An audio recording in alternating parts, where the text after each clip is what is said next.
Hello, everyone, and welcome to this installment of the Agahan Museum's REIMAGINE Global Conversations, a new series of virtual discussions with arts and culture leaders from around the world that dive into big questions and challenging issues that face our world today. My name is Michael Chagnon, and I'm curator at the museum. Joining me today is multidisciplinary artist Brendon Fernandez. Born in Kenya, of African and Indian descent, Brendon is a world-renowned Canadian artist who lives and works in Chicago and is currently one of 36 leading contemporary practitioners whose work is featured in the Agahan Museum's current special exhibition, Sanctuary. Welcome, Brendon. Joining me on Zoom. Thanks, Michael. It's good to chat and see you in this virtual space. Absolutely. Always good to talk to you. Brendon, I invited you today to discuss some challenges and some new frontiers. I can say that with complete confidence, as we've just recently reopened, that we face in the arts due to sweeping changes that we've been witnessing in the world in really just the past few months with the COVID pandemic front and center. In the museum sector, we've been seeing temporary closings, slowing down or halting of object loans and programs. There's been a necessary reliance back on our permanent collection exhibitions. We're adjusting to new safety protocols to continue to serve as places of public gathering, and all other manner of rethinking how to continue our work as public institutions. On the flip side, as a contemporary artist and one whose work gravitates heavily toward live ephemeral performance, your experiences and practice has also had to shift. You and I have had a conversation on Instagram Live about this and just on the phone talking about that. So I thought it would be illuminating to have a conversation today exploring these two sides of what we can call, broadly speaking, the living experience of the arts. And ways in which museums and artists can continue to serve the public meaningfully. So I have a set of questions I want to ask you. I know you have questions that you want to ask as well. And so how do you feel about that? Yeah, I'm totally up for it. And as I said, I haven't said actually, but as I'm going to say is like, I think there's so much that's still being processed, right? We're thinking through this new space, and as we create this discussion and this conversation, it's also going to inform me as I move forward. So like I'm really grateful for this opportunity to think through because yeah, we're in a very precarious moment and things are changing. And specifically for me, my practice is about gathering. My practice is about creating social space. It's about, a critical mass, and those sort of intimacies, as I work between visual arts and dance, is about bodies, interacting, collaborating. And that has been a huge challenge to understand how do we do this through the process of social distancing. And I've been thinking about it in many ways as I make new work and how does that implement itself within the new work. But I'm also been thinking about it as I also think about my past work, which, heavily relies on intimacy. Right. And what does that mean? Is the work still the same if I have to change it, for these conditions? Right. And so all things I'm thinking through. I think that's exactly what we're sort of grappling with, not just as a presenter of arts and not just, not as creator of art. I feel like we have a lot of similar experiences, and hopefully, again, like you said, like this is a mutually informative experience to have the conversation. But for those who aren't immediately familiar with your work, could you talk a bit about your background as an artist and the history of your practice to sort of just set the scene for us in terms of what's brought you to this moment? Sure. My work deals heavily, as I said, as a former dancer. I'm a former ballet dancer and modern dancer. I grew up in Toronto, in the suburbs, but went to school in Toronto. So Toronto is a very important home for me.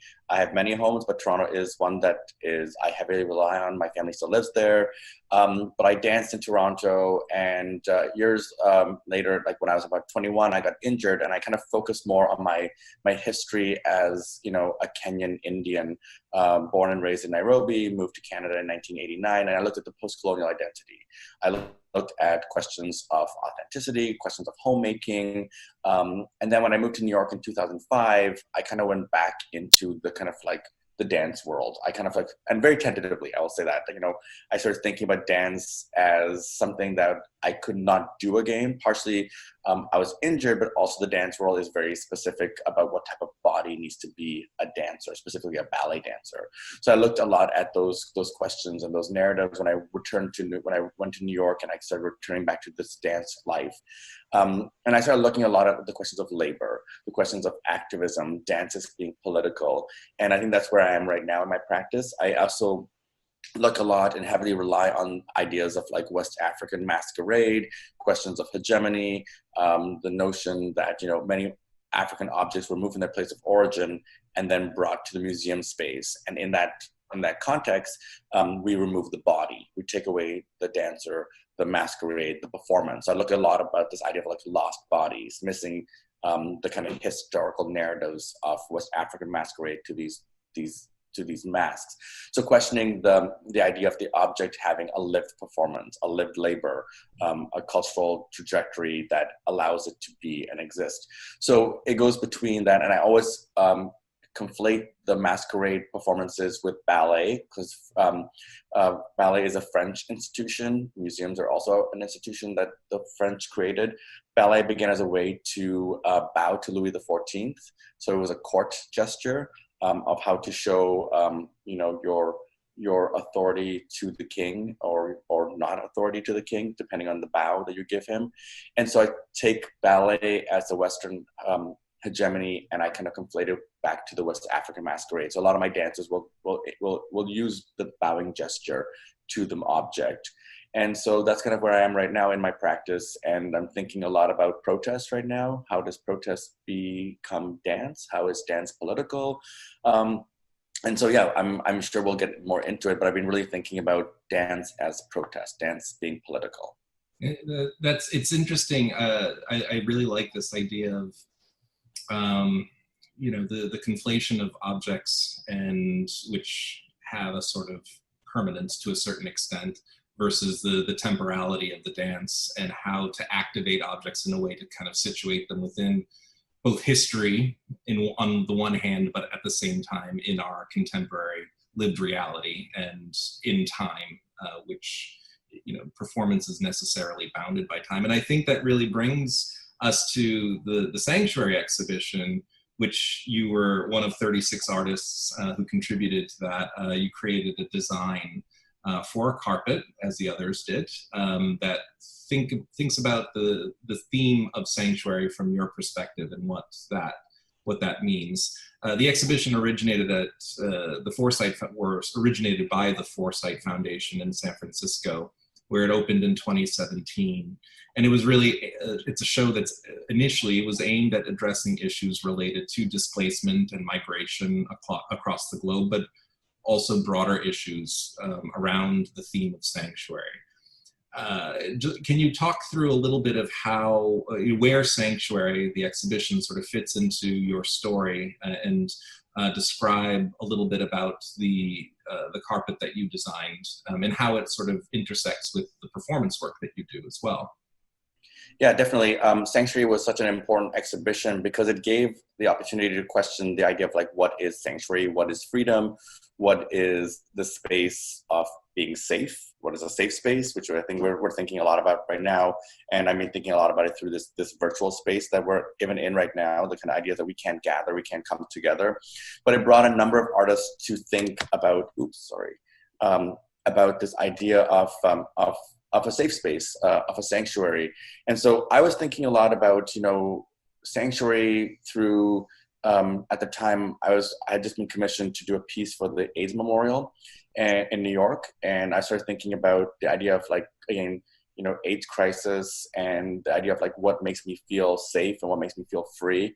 And PrEP, which is a medication to take once a day to prevent HIV, the contraction of HIV, was something that a lot of the community, I identify as a queer POC, but a lot of my community was taking this medication to find a a sense of safety, a sense of like feeling freedom to also be sexual, to have that space made for them. And I was sort of just thinking about, like, you know, pharmaceutical companies, the idea of, like, you know, the privilege to have the medication. It's a very expensive medication. Not all insurances at the time covered it.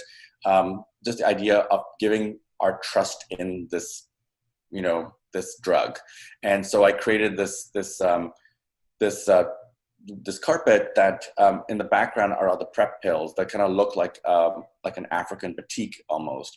And then there's this kind of like garlands of roses that kind of like almost symbolize where a body would be placed. So almost for me it was like a tombstone of sorts where the body can rest there.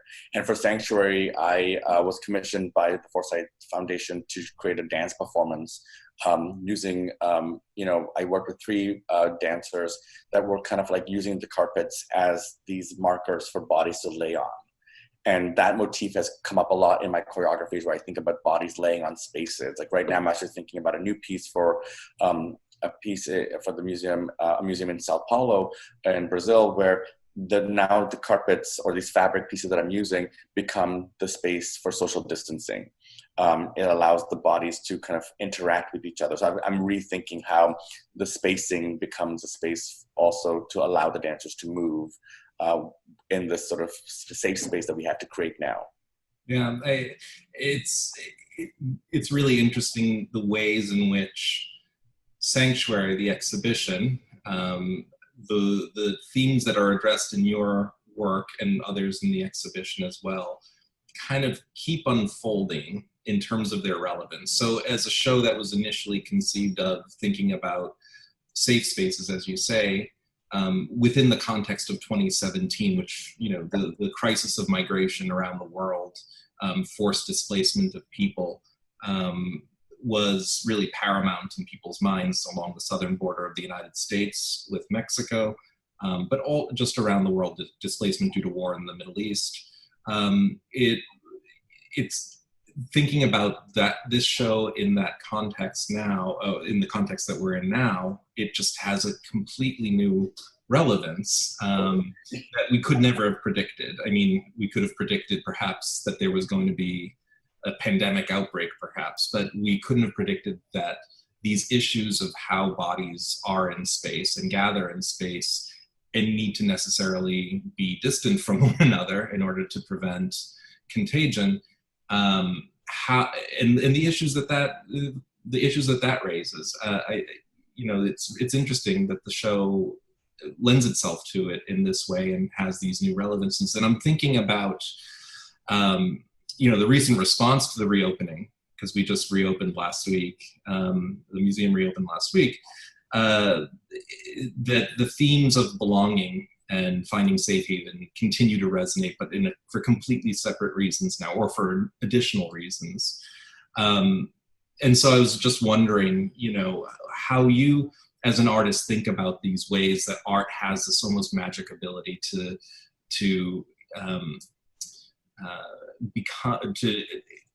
gain relevance in ways that are unexpected. Yeah, and I think when you were speaking, I started thinking about being adaptable, but also the idea of process. And as an artist, I always think about, you know, my work is one thing, but it also continues and processes to be something else. And so it's never like a finite, you know, concept. It gets affected by the change. And I think as artists, part of the thing is that we're adaptable, but we're also resilient. And there's a space that we kind of create within challenges. I think that's something that artists have always had to do, and this is a challenge for sure, and one that I'm going to take on and make it become something that will be relevant and important. So I think there's really this idea that we are thinking through what it will become. And I think that's also, you know, that's scary, that's challenging, but that's also a really important space. You know, like I think to even think about, you know, the political space our today that we're in right now, it needs to change. Like, you know, this is what's happening. You know, even with like Black Lives Matters and like, you know, and the protests that are happening like outside my window here in Chicago, which I'm participating in because I feel responsible for it, and I need to make the change. I think there's this idea that we have to make it work for us. There's a notion for me, like I think a lot through like, you know, Marxism and the kind of like the leftist space, that we need to imagine our future, and think about that space as something that's going to become and be. And so I've really been thinking about, you know, a newness. What does newness mean? You know, so I'm reinventing things to make it work and make it challenging, and to change the system that is happening right now. You know, so there's been a lot of like displacement and a lot of things that are uncomfortable in the change, but I'm working through it, and I think a lot of artists are doing that to kind of make it work. I think, you know, what is a performance going to be like post-COVID? What is a performance going to be like during COVID? I don't know, but I want to still, you know, I'm not going to give up on practice. This is my life, you know, as a dancer. So like, if we have to move through space while holding an object that gives us separation, that's how I'm thinking about the process as we move, you know, forward. I also think like exhibitions won't be the driving force, or live performances won't be the driving force, that the artists will have to do and museums will have to take on as a new possibility. And so these are all questions that I'm working through. Like, I'm actually doing a piece right now with the AGO, which was meant to be a live performance, but we're going to create a new piece that's all choreographed and made on Zoom. So using like the Zoom grid as a place for bodies to kind of work and challenge and be with each other.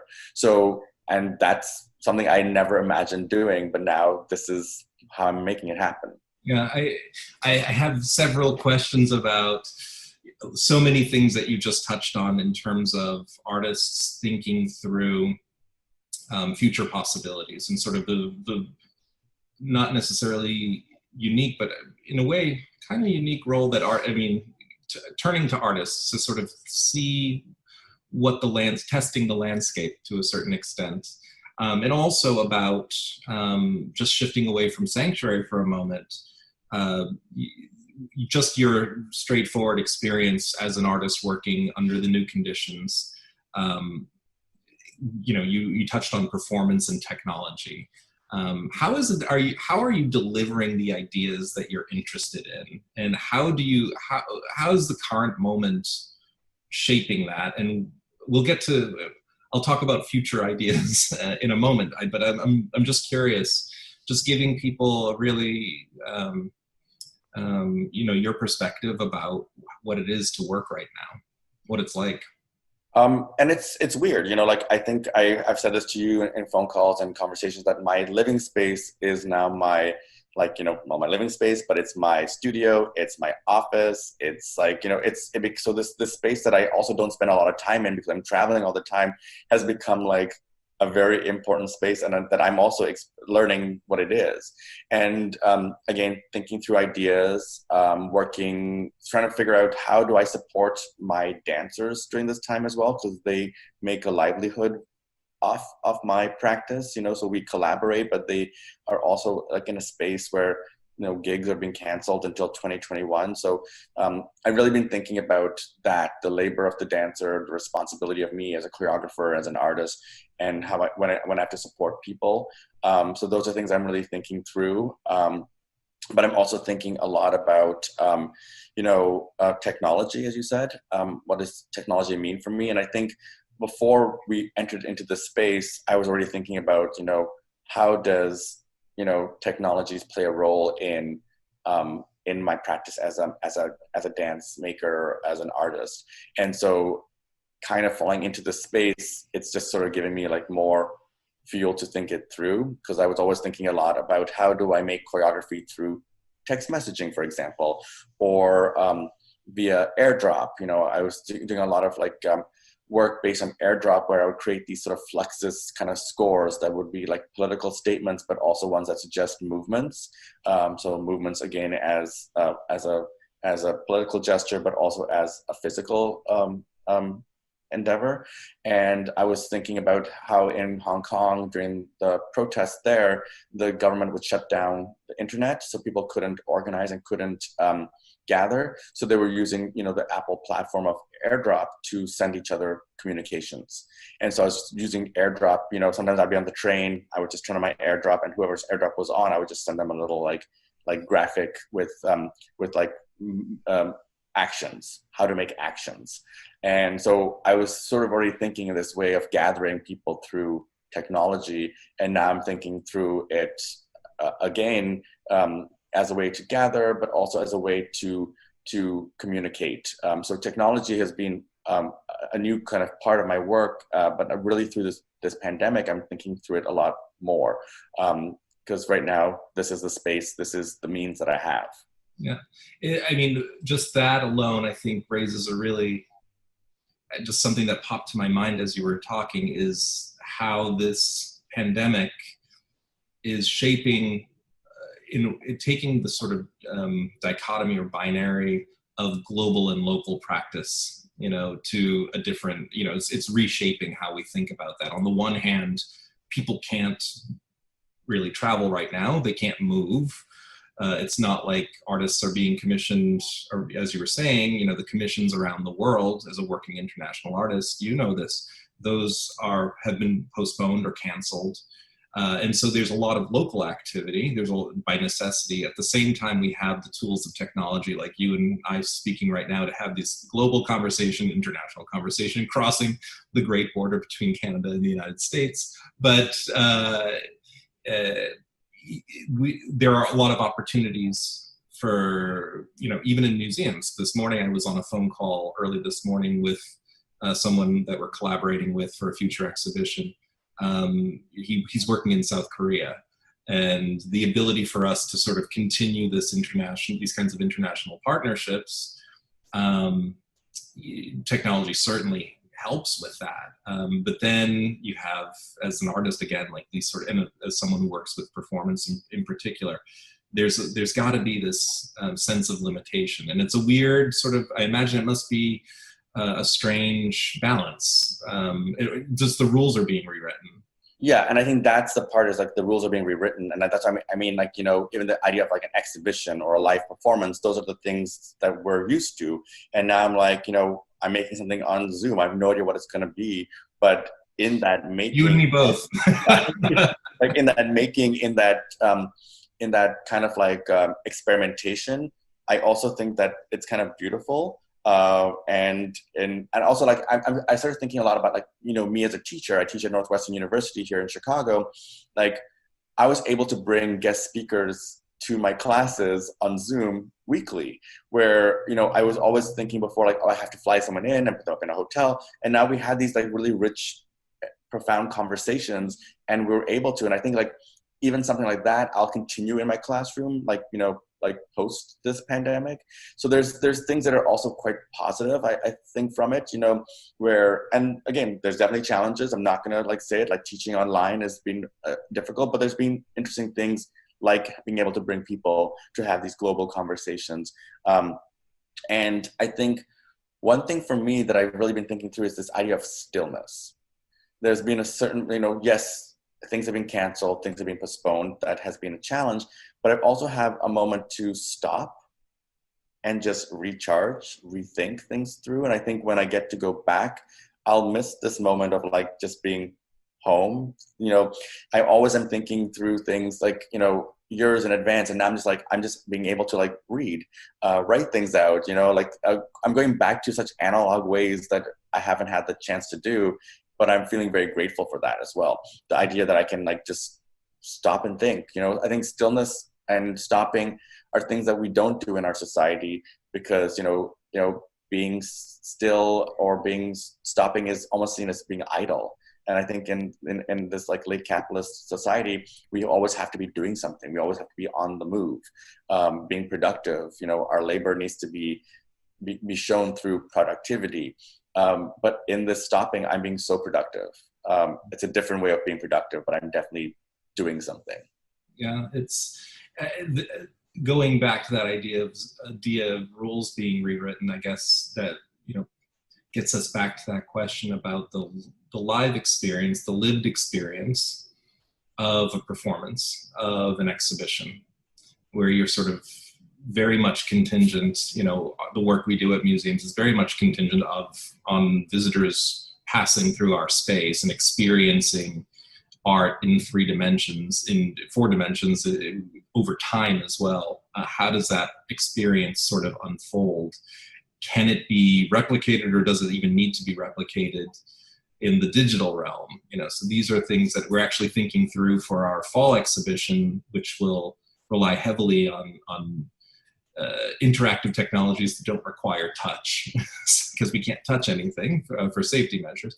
So it's a really interesting, just in terms of how to deploy the work that we like to do and that we live for in these new conditions. And it's just, I don't know if you want to speak to that, or if you have questions. I'm taking up all the air with questions. But I was going to ask you, as a curator, like, what does this mean for you as well, right? Like there's also your practice is being challenged, and what does it mean to make an exhibition, and to invite people, like audiences, to come in. I think audiences are very important. We need that. We need an audience, and in my work, I always think a lot heavily on how is my audience participating? How is my audience engaging? And they're just as much a performer as my dancers are. And so for me to you, it's like, how do you make an exhibition and invite people into the space? Yeah, I mean, it's a great question. And thinking about, in museums, we always think about visitor experience, how it's something that we talk about. We talk about it right now, in particular, about safety, in terms of how do we implement all, and we've been extremely rigorous at the Aga Khan Museum about it. We've gone above and beyond what the recommendations have been, just to make sure that everyone feels safe and is safe, that the staff, the visitors, and the objects are all safe under these conditions. But in terms of just engagement, how audiences engage with the material that's on view, and how that's going to have to shift, has become a real question, because of the, different museums have different kinds of parameters. But again, with this fall exhibition that we're thinking about, it really has been thinking through, okay, we have the COVID sort of protocols in place. Now, how do we work on exhibitions at a time when we can't really obtain loans in a sort of interim period? We've had to push back some exhibitions, and we've sort of created a space for a new sort of emergency. I wouldn't call it emergency, but an exhibition that bridges between what Sanctuary, which we have up now, and what will be coming up that's been postponed. So we have, and across the sector, there's been a real re-entrenchment and a real re-engagement with the permanent collections. I think because of the political situation in the States and around the world, there's been a push to really rethink collections and what their relevance, what the relevance of historic artworks can be for this moment. And there's also the idea of technological engagement. How do we engage audiences with material that we can't show right now? And how does a digital medium do what it's supposed to do, mediate between so the two ends, the visitor and the object? We've thought a lot about that, and we're relying on, again, the rules have been thrown out the window. We have to really think anew about how we deliver this, the educational and the emotional and psychological and physical experience of being in a museum. But I love that you're talking also about the idea of using the permanent collection, and showing those works now will have a different relevance and have a different, will communicate something differently. So I love that it's inventing the collection as well, and how are we thinking about it through this current state and this moment, or how are they displayed, or how can we what happens with the kind of ideas of putting two different objects together and walking around them and thinking about it in this moment. I think it's really important to think about how work will have new meanings as well. So, and that art also is always changing still. And finding ways to hone in on the relevance of objects in your collection. You have to look for it, but now we have a set of questions that we can ask. whether it's related to COVID and safety, whether it's related to politics, whether it's about just a lot of museums are thinking about decolonizing the museum. So how do we think through those? We have a show coming up in the fall that will look at some really wonderful things in our permanent collection, which is largely painting from the Islamic world. These are works on paper, which have their own set of safety parameters around them to preserve the objects. But we're thinking about how to not only make them accessible, but to interpret them and to display them in ways and using technologies to make their accessibility increased. So at a time that we're thinking about separating, it's a matter of bringing people even closer together in different ways. And so we've been thinking around a lot of those issues. So yeah, I think there's a lot of the same sort of parameters that you're dealing with anew and thinking through in new ways.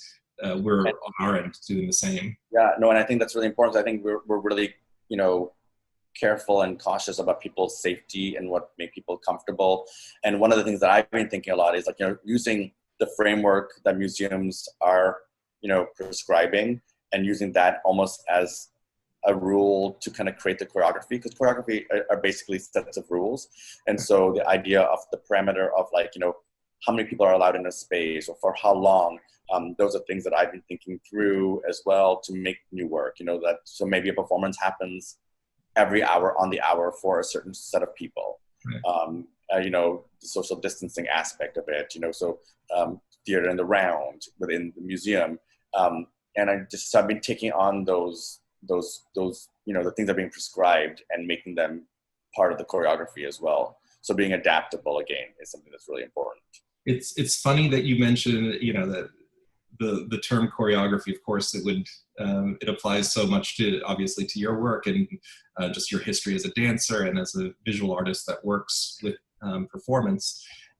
I always, when it comes up, the correlation I always make between curating is actually choreography, because I'm trying to always think about what visitors are experiencing in space and time at a specific moment. And it's not just about, we know that a lot of people tend to pass over labels at a certain point.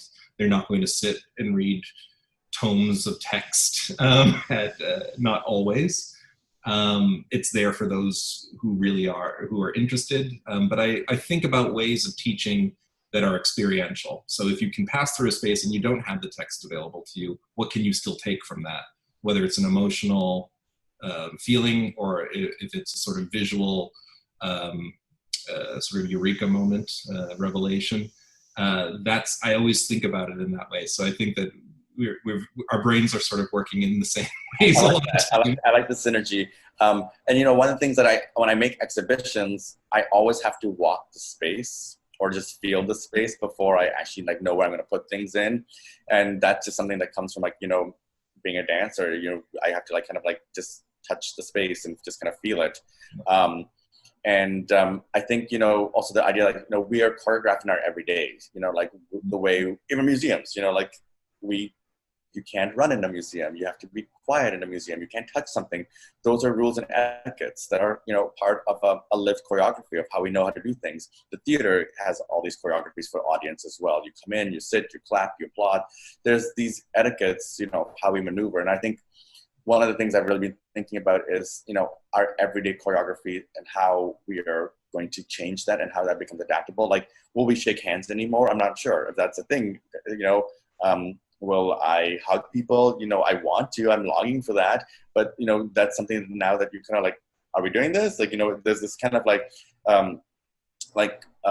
a challenge to those everyday etiquettes, which are choreography. So I've been really thinking through that as well. What are going to be our etiquettes, our gestures to socialize. And so that's partially how I'm also thinking about making new dances, is about, how are we even just going to socialize with each other? Yeah, it's a new language of the body, essentially, that it affects every level. 100%. Yeah. And body language is something that's so important and I think it's something that also I still, like, I'm going to say it again, I long for it. I miss it. I miss working with my dancers in the physical space. I really am challenged, but I'm also really missing it as well. And I also just think about, like walking down the street and I'm wearing my mask, but you can't see my face. So I'm like, why did that person smile at me? Oh, wait, they don't see my face, and so just thinking about the kind of like lack or loss of that as well.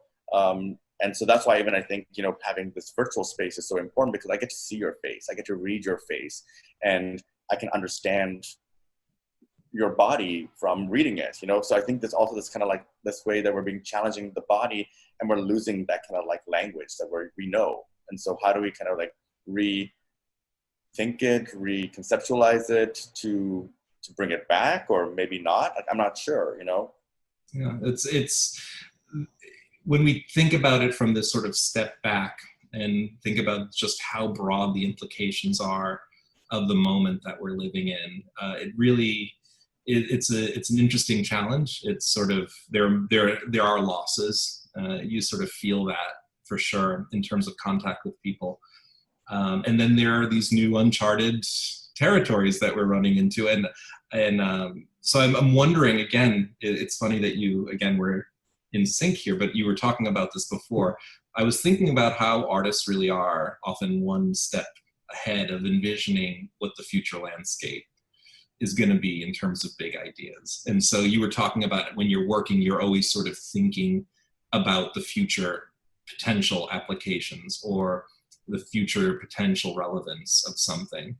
And so do you think that there's anything that, as you've been sitting and being quiet and being still, have you observed any shifts in your practice and in exhibitions that you really think that are occurring right now that will gain traction in the future, both in terms of performance, visual arts, exhibitions? I mean, I'm going to take notes because I want to, but I don't know if I have the answers, but I'm definitely thinking through, these social conditions.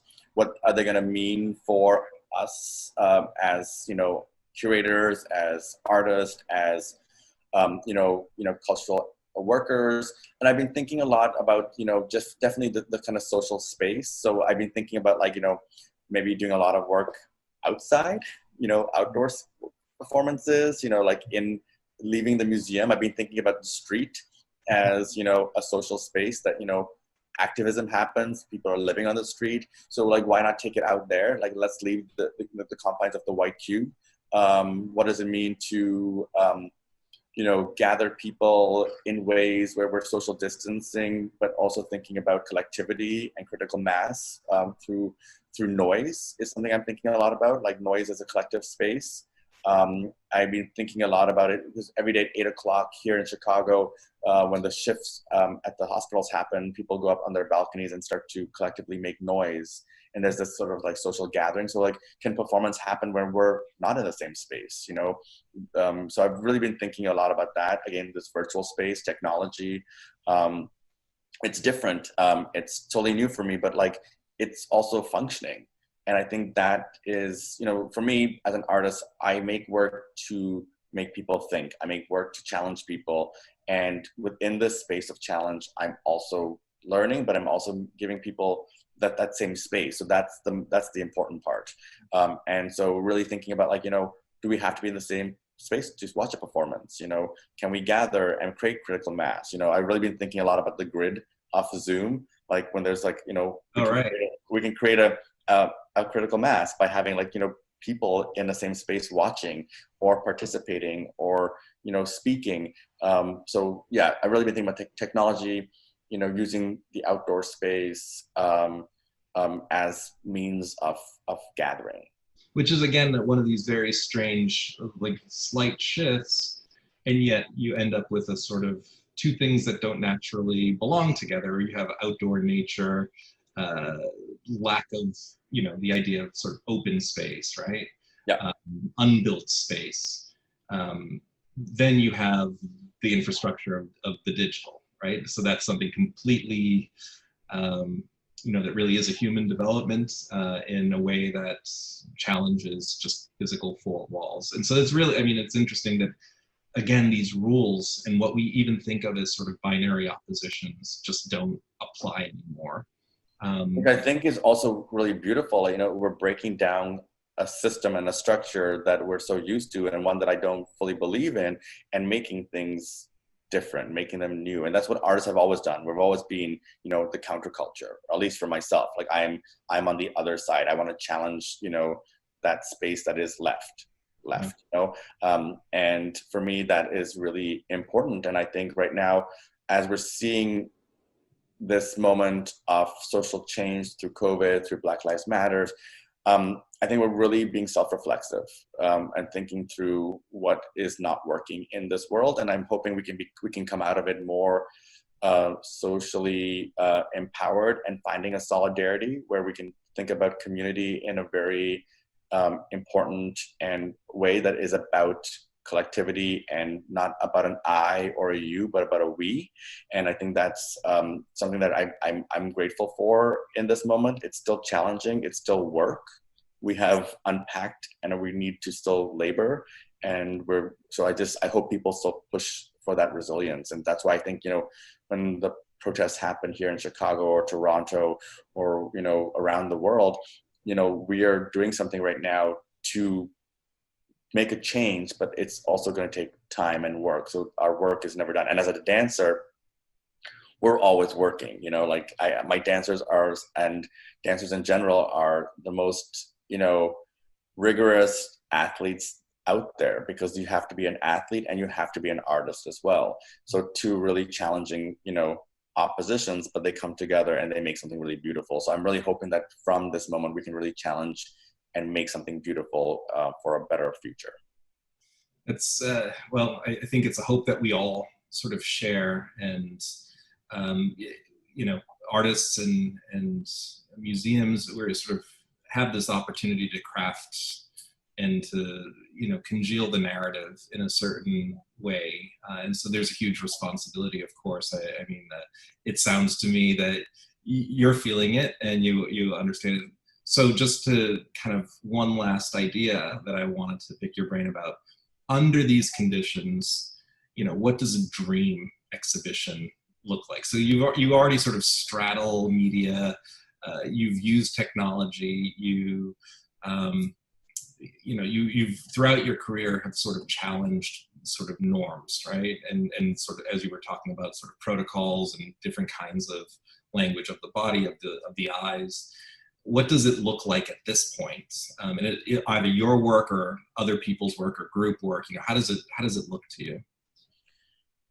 So I don't have a fully defined answer, but it's going to be a hybrid space. It's going to be something that is going to be faceted. You know, it might actually be a live performance that then also has a Zoom component or a technological component. Because right now, for me, I think disseminating work is really important. So we've now found a platform through technology that allows the work, the ideas, the concepts to be spread out to a global scale. And of course, you know, I show all over the world, but you know, there's this kind of like protocol, like Brendon comes in for 2 weeks, he rehearses with the dancers, and then we do the performance. Whether it happens like, you know, multiple times or once time, there's this kind of like structure. And now I'm liking this kind of porous structure of like, why don't I make it on Zoom or rehearse the dancers on Zoom and then do a live component? And so there's this kind of like idea that it's not going to be driven just by exhibition. It's going to become, you know, many things. Like I've been working with, you know, for the Art Gallery of Ontario, working on this as I mentioned, this Zoom thing where I'm choreographing everything with the dancers and then using the Zoom structure to be the actual performance. I'm working with the Bima Center in here in the United States, in Nebraska, on creating a filter, you know, so the kind of idea of like a virtual space becoming also a performance space that, you know, as my audience, they can create something and then, you know, maybe hashtag me in it, and then it gets infiltrated and disseminated in a different way. So really thinking about those challenges, but I'm also still obviously, you know, will always create a live component as well. So I long for that, but I'm also thinking through these other spaces, these virtual spaces, and how that will also still become components of this new hybrid performance space. It's really the possibilities are sort of open to us. I can't say they're endless, but they're open to They're us open, yeah. in ways that are, I don't think we've seen in a really long time or could have imagined. So yeah, I'm taking up all the question time. I don't know if you have other questions or I ideas guess you wanted to share. I guess for you too, like, because you work for an institution and there's a space, right? So Yeah. how does that space, because I'm saying a part of what I want to do is like outside of the space, I definitely still rely on museums, and dance in museums and performance in museums is really important. It's like, how does, you as a curator work with, the four walls, for lack of a better term, to create something that's different now, especially under the confines of social distancing? Can you move outside as well? Is it still part of the museum if it's outside of the museum? Yeah, for sure. And I think any and all of the same things that you've been thinking about, we've been thinking about. It's very interesting. For sure, the museum as a space, I think, is beloved because it's such a peaceful place, and it's so it just brings a lot of solace to a lot of people. And I think right now we're seeing that. That's just in our feedback that we've received recently from reopening, just how people missed being in that space, and being able to re-experience it even through the new protocols has been really important. But definitely we're thinking about ways of delivering art in our garden. We have an outdoor space that surrounds the museum. So how to deliver art, performance, visual art in those ways, and also thinking at the same time about how to create exhibitions or create places where you'd have that kind of engagement, but doing it in the digital realm. And so when we were temporarily closed from March to early July, we sort of really, and I have to say the whole team at the museum just dove right into making our museum without walls, as we call it, which is a virtual museum, really robust, and to have all kinds of programming like we would have before, but also things that we couldn't have even imagined. Yeah, and I love that because, right, we were in conversation, obviously, like, I think actually we were like actually on a interview together, like the day that it all started falling apart. Mm-hmm. And right away you were like, let's think about something to do. Like, so we did the Instagram Live, which was, us in a conversation talking about things. And so I love that, you guys were so proactive so quickly to start thinking about the new ways, which was super important. Yeah, and it was a deep dive, immediately. And then, such a great and nimble team that we have, that we were able to do that. It's something that's going to stay with us. I mean, so the Museum Without Walls it wasn't just a temporary stopgap. It is something that we're going to continue to beef up. And I love that. Just keep it as a parallel track. So I guess what we're talking about is really a multi-pronged approach, and yeah, it's just being adaptable and being able to walk and chew gum at the same time, as they say. I love that. And I think that's something that, I even said, like, in my classroom, I'm taking things that, I had to do because of, the pandemic and being on lockdown. And, but I will take some of those things and I'll still implement them in my everyday. It's like, it's not like now that we're somewhat opening up and, or we might be closing down again, I'm not sure. But there's things that I take, and I love that the museum is going to still have this, Museum Without Walls, which is such an important space that again, the virtual space has become such an interesting space to live in, but also to find ways to exist, and it's working. Yeah, and it's a challenge, and at the same time, it's a great joy because we know we're reaching people internationally across the world. And it's something that, again, is with us now. And so it's such a great way to ensure that the work that's going on here is, it lands on everyone's eyes, as many people as will tune in. So this is the opportunity for me to say, go to agahammuseum.org, and you can find all of our Museum Without Walls programming, including our Global Conversation series, which this is one of the first installments. I don't know if this will be number 2 or 3 or 4, But we have a whole slew of programming. We have virtual exhibitions online. A lot of our past exhibitions have been filmed and photographed in 3 dimensions. You can actually walk through the space virtually and see the show as it has been installed. So those exhibitions continue to live with us. Performances, past lectures, puzzles, all sorts of family activities. So we have a slew of activities. If you're in Toronto, come to the Agahan Museum at 77 Winford Drive. And if you can't make it, visit us online and at agahanmuseum.org and on our social media. I want to thank Brendon Fernandez so much for joining us today.